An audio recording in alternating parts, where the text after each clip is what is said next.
بسم اللہ الرحمن الرحیم اللہم صلی وسلم علی سیدنا محمد وعلی آل سیدنا محمد کما تحب وترضی بان تصلی علیہ صلی اللہ تعالی علیہ وسلم۔ آج کی ہماری یہ گفتگو دوسرے موضوعات سے ہٹ کر ایک ایسا موضوع پر شروع کر رہا ہوں جو بہت سارے لوگ جاننا چاہتے ہیں یا جو جان رہے ہیں تو ان کے علم میں انشاءاللہ تعالی اضافہ ہوگا۔ وہ ہے علم السحر، یعنی جادو کی شروعات کہاں سے ہوئی۔ یعنی یہ لفظ جادو ہی خود ایک جادو ہے، یعنی منہ سے نکل جائے جادو تو آدمی خود بخود کھنچ جاتا ہے اس کی طرف، یہ کون سا جادو؟ تو کہتے کہ یہ لفظ بھی یہ اس کا نام ہے، لفظ میں بھی جادو ہی ہے۔ تو جادو کی شروعات کہاں ہوئی، کیسے ہوئی، اس کی تاریخ، اس کے بعد انشاءاللہ تعالی میں کن کن طریقوں سے جادو کیا جاتا ہے، اس کے سامان کیا ہیں، اسباب کیا ہیں، اوقات کیا ہیں، اور بندہ کیسے متاثر ہوتا ہے۔ بات سمجھ میں آئی؟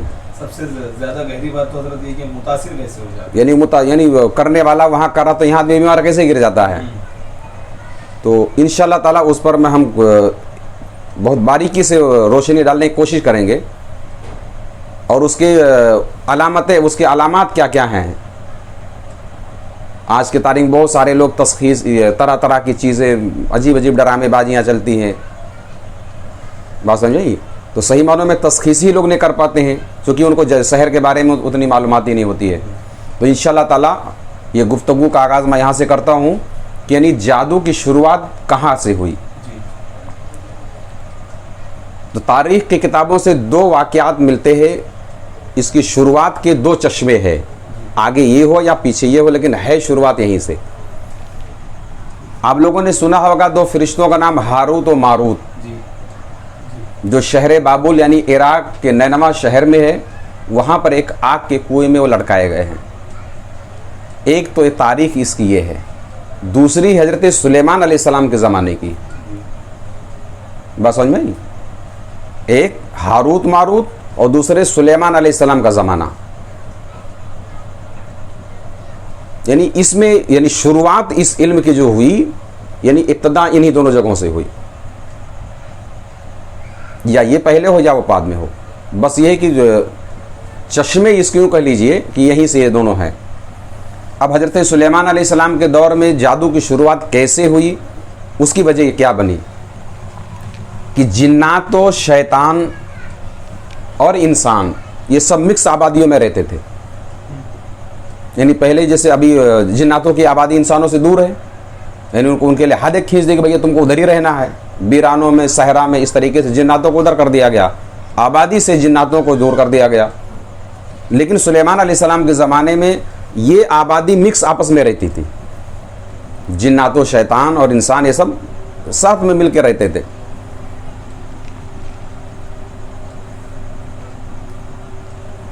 اب یہ جو شیاطین تھے، اجنہ، جو شریر قسم کے لوگ، وہ انسانوں کو تسخیر ارواح، کسی کو تسخیر مسخر کیسے کرنا ہے، اور کسی روح، کسی کا نام ہمزاد کو اپنے قابو میں کیسے کرنا ہے، اس کے قواعد اور اس کے طریقے انسانوں کو سکھانا شروع کیے، جو کہ آبادی خلط ملط تھی نا۔ یعنی اب وہ جنات ہی جنات کو کیسے اپنے قابو میں کرنا ہے وہ طریقہ سکھا رہا۔ بات سمجھ آئے گی؟ تسخیر ارواح ہے، کسی کا نا ہمزاد کو کیسے قابو میں کرنا ہے، یہ ساری باتیں کے جو قواعد تھے وہ ان اجنہ اور شیاطین نے انسانوں کو بتانا شروع کیا، اور لوگ بہت دلچسپی بھی لینے لگے، چونکہ شیطانی لشکر تیار ہو رہا نا ادھر۔ اب جیوں جیوں ان کی توجہ اس طرح بڑھ رہی ہے، یوں یوں کیا نام ہے، اللہ کے بھیجے ہوئے قانون حضرت سلیمان علیہ السلام جو لے کر آئے تھے، یا اس کے پہلے جو پچھلے انبیاء لے کر آئے تھے، اس سے لوگوں کی رغبت جو ہے کم ہونے لگی، اور ادھر رغبت بڑھنے لگی، اس سے دوری اور اس سے قربت۔ جب حضرت سلیمان علیہ السلام نے دیکھا اس سے، یعنی اسلام کی تعلیم کے اندر کافی جو ہے نا یہ یہ شیاطین جو ہے سحر کی جو تعلیمات، تذکیر ارواح کی، جادو ٹونے کی، اس طرح کی تعلیم وہ دیتے، وہ سمجھاتے ان کو، اور وہ انسان اس کی طرف بہت زیادہ بڑھ جاتے، مڑنے لگے، ان لوگوں نے دلچسپی بہت دکھانا شروع کیا۔ جب حضرت سلیمان علیہ السلام نے محسوس کیا کہ یار یہ پوری قوم ہماری ڈوبتی چلی جا رہی ہے، پھر آپ نے اپنے وزیر حضرت آصف ابن برخیہ، وہ ہے نا قرآن پاک میں واقعہ، وہ جو بلقیس کا تخت لانے والے، یہ حضرت سلیمان علیہ السلام کے وزیر ہیں۔ آپ نے ان کو بلایا، بولے ان تمام اجنہ اور شیاطین کو جمع کرو، سب کو جمع کیا گیا۔ پھر آپ نے ان کو حکم دیا کہ تمہارے پاس جتنے طریقے اور جو قواعد تذکیر حمزات، تذکیر روحانیات، ان سب کے جو علم السحر سے متعلق ہے سب جمع کرو۔ تو جو کاغذ پرچی جو جس دن جس شکلوں میں تھی سب کو آپ نے جمع کروا کے کتاب کی شکل بنوا لیا، اور باقی سارے پرچے ختم کروا دیے۔ اب جو وہ علم جو ٹکڑوں میں بٹا ہوا تھا وہ ایک جگہ سمٹ گیا، اور وہ کتاب کو آپ نے اپنے ہاتھ میں لے کے اس تخت کے نیچے آپ نے دفن کروا دیا، اس کرسی کے نیچے جس پہ آپ بیٹھتے تھے۔ تو یوں کہہ لیجئے کہ وہ علم السحر جو شیطانوں اور جناتوں نے بتایا تھا انسانوں کو، وہ سب وہیں تقریباً نیست و نابود و ختم ہو گیا۔ یہ معاملہ جب تک چلتا رہا جب تک کہ حضرت سلیمان علیہ السلام اور آپ کے وزیر باحیات رہے۔ ان کے وصال کے بعد جنوں اور شیطانوں نے چالاکی سے انسانوں کے کان بھرنے شروع کر دیے۔ یہ معلوم ہے تم کو اس سلیمان علیہ السلام سے جنات ان کی اطاعت کیوں کرتے تھے، کیوں ان سے ڈرتے تھے؟ بولے کیوں؟ بولے بہت بڑے جادوگر تھے وہ، معاذ اللہ رب العالمین۔ تو بولے وہ جادو کے زور سے ہی اسی وجہ سے کیا نام ہواؤں میں اڑ جاتے تھے، یعنی جو بھی معاملات ان کے ساتھ ہوتے تھے۔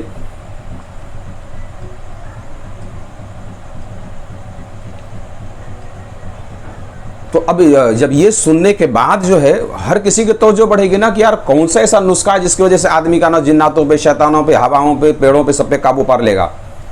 تو ہر ایک کی توجہ جو ہے اس طرف ہونے لگی۔ تو بولے ان لوگوں نے کہا کہ وہ کتاب تو سلیمان علیہ السلام نے دفن کروا دی، اب کرنا ہم کو کیا پڑے گا؟ تو ان شیاطین نے مشورہ دیا کہ وہ دیکھو جہاں وہ آپ کا کرسی ہے اسی کے نیچے وہ کتاب دفن ہے، اس کو نکالو، اس کو نکالو۔ اس کتاب کو جب کھود کے نکالا گیا